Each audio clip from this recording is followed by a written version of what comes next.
There's this idea that nobody is a solo game developer. I'm going to talk about this in a slightly different direction. People talk about how, do you use assets? You're not really a solo developer. Do you whatever? Do you do this? Do you do that? Do you source from here? I would go a step further. Do you use Godot? No. Well, I guess you're not really a solo developer. I guess Juan Linetsky deserves some credit for your game.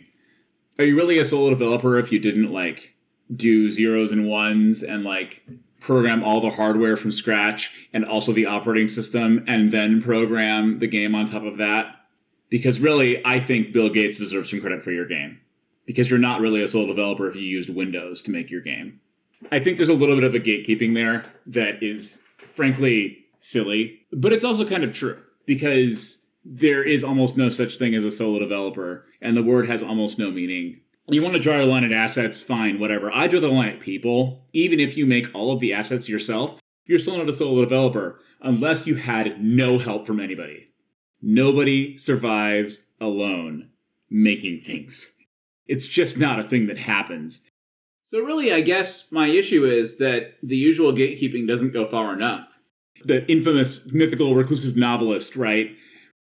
Who actually goes into their house and just writes a novel for a year with no human contact, no help, no editor, no beta reader, right?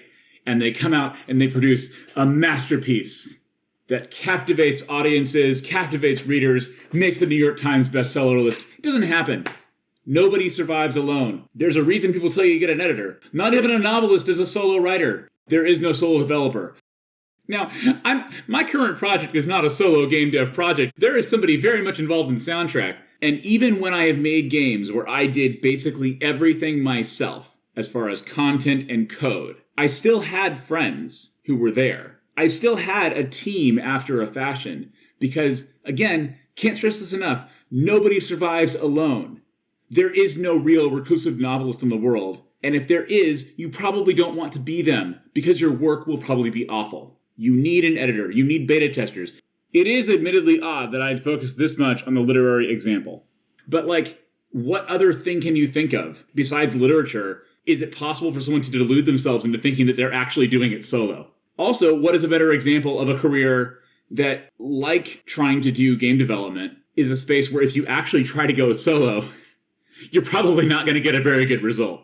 I think it's silly to gatekeep the idea of being a solo developer behind the idea of not using assets.